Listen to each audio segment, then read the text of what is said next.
2019లో ఘోర ఓటమిని చవిచూసిన టీడీపీ ఈ ఎన్నికల్లో అధికారంలోకి వచ్చేందుకు జనసేన బీజేపీతో కూటమిగా ఏర్పడి ముందుకు వెళ్తున్నారు.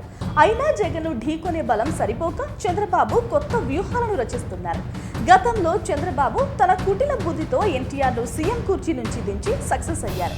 ఇప్పుడు అదే వ్యూహాన్ని సీఎం జగన్ పై ప్రయోగించి ఎలాగైనా సీఎం అవ్వాలని చంద్రబాబు చూస్తున్నట్లు తెలుస్తోంది.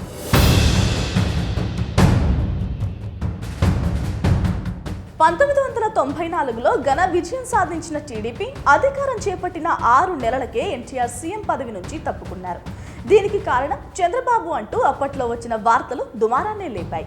అధికారం కోసం చంద్రబాబు ఎన్టీఆర్ను మోసం చేసి పార్టీ లాక్కున్నారని వైసీపీ నాయకురాలు లక్ష్మీపార్వతి అనేక సందర్భాల్లో అన్నారు.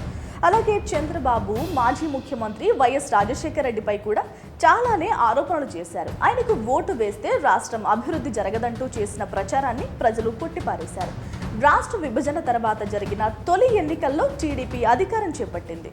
అప్పుడు కూడా సీఎం జగన్ను ఒంటరిగా ఎదుర్కోలేక టీడీపీ, జనసేన, బీజేపీ కూటమిగా పోటీ చేసి విజయం సాధించారు. ఆ తర్వాత చంద్రబాబు కొన్ని కారణాల వల్ల ఎన్డీఏ కూటమి నుంచి బయటకు వచ్చి ప్రధాని మోదీపై తీవ్ర విమర్శలు చేశారు. అనంతరం జరిగిన 2019 ఎన్నికల్లో ప్రజలు టీడీపీకి గుడ్ బై చెప్పి వైసీపీకి పట్టం కట్టారు. ఇప్పుడు మళ్లీ చంద్రబాబు అధికారం కోసం ఎన్డీఏ కూటమిలో చేరి ప్రధానిపై ప్రశంసల వర్షం కురిపిస్తున్నారు. 2019 ఎన్నికలకు ముందు వైఎస్ వివేక హత్య సంచలనం రేపింది. అప్పటి సీఎం చంద్రబాబు జగన్ దీనికి కారణమంటూ ఆరోపించారు.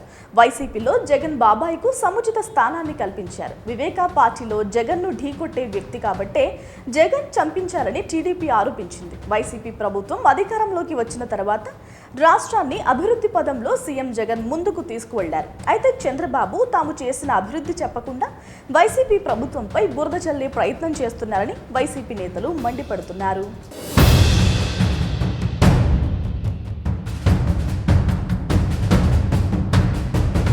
Please subscribe .news.